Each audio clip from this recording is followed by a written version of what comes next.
नमस्कार, आप सभी का मोस्ट वेलकम है अपने इस YouTube channel Shri online study पर। तो इंडियन ज्योग्राफी की क्लास में हम लोगों ने जो है ऊर्जा संसाधन के बारे में बात करना शुरू किया था। आज का ये टॉपिक रहेगा जो है नवीकरणीय ऊर्जा संसाधन, renewable energy resource, renewable energy resource.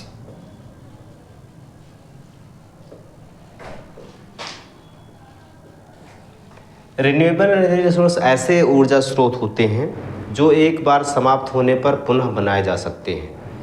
ठीक है, इसमें जो है जैव ईंधन आएगा, जैसे लकड़ी, चारकोल, गोबर के उपले, घास फूस, ये सब।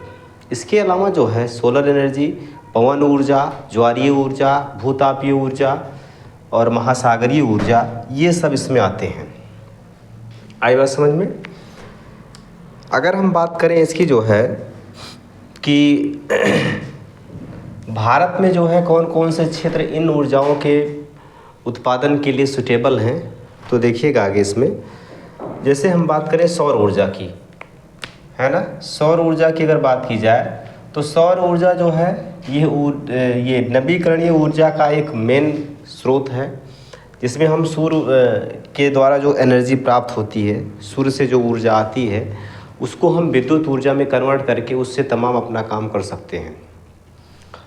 तो भारत में अगर देखा जाएगा तो भारत में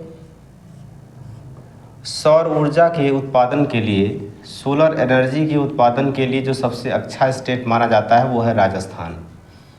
राजस्थान जो है ये सौर ऊर्जा के लिए जो है सबसे आगे या सबसे उपयुक्त राज्य माना जाता है। ज्वारीय ऊर्जा की अगर हम बात करें तो ज्वारीय ऊर्जा क्या होगी भाई, ज़रा देखिएगा यहाँ पर कि जैसे मान लीजिए ये अपना भारत है, अपना ये भारत है, और भारत में जो है महासागर के किनारे किनारे, जैसे इधर हिंद महासागर, तो यहाँ पर किनारे किनारे जो है अरब सागर और बंगाल की खाड़ी से घिरा होने के नाते समुद्र की लहरें आती हैं ऐसे तटों पर, जिनको हम कहते हैं ज्वार, जिनको हम कहते हैं ज्वार। ज्वारीय ऊर्जा के लिए देखिए सवाल पूछा गया है कि भारत में कौन सा क्षेत्र ज्वारीय ऊर्जा के लिए सबसे बेहतर है, तो ये गुजरात का जो तट है, इधर कच्छ की खाड़ी और खंभात की खाड़ी, ये दोनों क्षेत्र जो हैं ये ज्वारीय ऊर्जा के लिए सबसे उपयुक्त माने जाते हैं। ज्वारीय ऊर्जा के लिए सबसे उपयुक्त क्षेत्र जो है ये खंभात की खाड़ी मानी गई है। ठीक है, तो देखिएगा यहाँ पर कि समुद्री लहरों के द्वारा, समुद्री लहरें मतलब ज्वार, समुद्री लहरें इसका तात्पर्य है ज्वार। ज्वार से जो है जो ऊर्जा प्राप्त होती है उसको हम ज्वारीय ऊर्जा कहते हैं, और इसके लिए सबसे अच्छा जो क्षेत्र माना गया है वो गुजरात माना गया है। और गुजरात में भी अगर देखा जाएगा तो कौन सा क्षेत्र, खंभात की खाड़ी, खंभात की खाड़ी, खंभात की खाड़ी और कच्छ की खाड़ी जो है, ये दो क्षेत्र ऐसे हैं जो सबसे ज़्यादा ज्वारीय ऊर्जा के लिए उपयुक्त हैं। यहाँ सब भी पूर्वी तट और पश्चिमी तट अन्य भी जो हैं, यहाँ से भी ज्वारीय ऊर्जा के उत्पादन के स्रोत बनते हैं, लेकिन सबसे अच्छा जो विकल्प माना गया है वो जो है, अगर हम कहीं सोलर प्लांट लगाना चाह रहे हैं, कहीं ज्वारीय ऊर्जा का प्लांट लगाना चाह रहे हैं, तो सबसे बेहतर विकल्प हमारे लिए कौन सा होगा, ये गुजरात वाला एरिया होगा। बाकी सभी जगह आप लगा सकते हो, कोई दिक्कत नहीं है। ठीक है, चलिए पवन ऊर्जा की अगर बात करें तो पवन ऊर्जा, जैसे आप लोगों ने देखा होगा कि पवन चक्की होती है, और जब ये हवा चलती है तो हवा चलने के साथ साथ इसमें मोशन होता है, ये घूमती है, जिस वजह से जो है इसके द्वारा जो है हम जनरेटर लगाकर बिजली उत्पादन कर सकते हैं, या चक्की चला सकते हैं, कुछ भी काम कर सकते हैं जो किसी मशीन के द्वारा किया जा सकता है। तो इसके लिए जो है भारत में सबसे उपयुक्त राज्य जो है वो तमिलनाडु है। तमिलनाडु जो है ये पवन ऊर्जा उत्पादन में आगे है, पवन ऊर्जा उत्पादन में ये आगे क्षेत्र है। ठीक, भूतापीय ऊर्जा की अगर हम बात करें तो भूतापीय ऊर्जा का मतलब ये होता है कि ज़मीन के अंदर, ज़मीन के 10-20 मीटर अंदर जो है कुछ ऊर्जा के स्रोत अवेलेबल हैं। उन ऊर्जा के स्रोतों का हम यूज करके जो है कोई भी कार्य कर सकते हैं। तो इस ऊर्जा को हम कहते हैं भूतापीय ऊर्जा। भूतापीय ऊर्जा का मतलब ज़मीन के अंदर जो थर्मल एनर्जी उपलब्ध है, ज़मीन के अंदर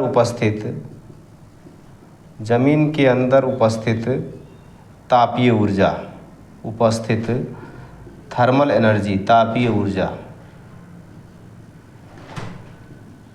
ठीक भाई, इसमें देखा गया है तो जैसे मेनली ऐसे क्षेत्र आते हैं जहाँ पर ज्वालामुखी वगैरह फटने के चांसेस ज़्यादा रहते हैं, तो ऐसा माना गया है कि अगर हम वहाँ पर ये जान जाएं कि हाँ यहाँ पर थर्मल एनर्जी का स्रोत है, इंडोथर्मल एनर्जी का सोर्स है, तो वहाँ पर हम उस ऊर्जा को कन्वर्ट कर सकते हैं किसी अन्य मेथड के द्वारा।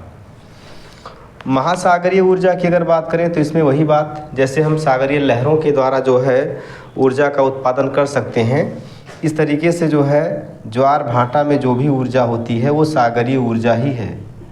समझ पा रहे हैं ना हमारी बात, कि जैसे मान लीजिए सागर की लहरें आती हैं तो उसके थ्रू जो है हम कोई टरबाइन वगैरह चलाकर जो है बिजली वगैरह बना सकते हैं, तो इसी ऊर्जा को हम महासागरीय ऊर्जा के नाम से जानते हैं। जैसे ज्वारीय ऊर्जा ऐसे सेम टू सेम होती है महासागरीय ऊर्जा, दोनों में कोई अंतर विशेष नहीं होता है। ठीक है, लेकिन जैसे ऑप्शन में आपके दे देगा निम्न में से कौन सी ऊर्जा नवीकरणीय स्रोत है, तो पता लगा ज्वारीय ऊर्जा ना देखिए महासागरीय ऊर्जा दे तो आप समझ नहीं पाओगे, इसलिए मैंने सबको लिख दिया है यहाँ पर। आई बात समझ में? चलिए, इसके बाद हम आगे डिस्कस करेंगे जो है ये तो लगभग चीज़ें हो चुकी हैं। अगला चैप्टर अब शुरू किया जाएगा भारत में उद्योग, भारत में इंडस्ट्री इन इंडिया। ठीक है, तो इसको आप थोड़ा सा, ये वीडियो बचा था, हमने कहा इसको अलग से बना देते हैं। बाकी आप लोग अच्छे से पढ़ते रहिए, और कोई अगर दिक्कत होती है तो हमको जो है कमेंट बॉक्स से बताइएगा, मैं उस पर वीडियो बना दूँगा। ठीक है, थैंक यू सभी को।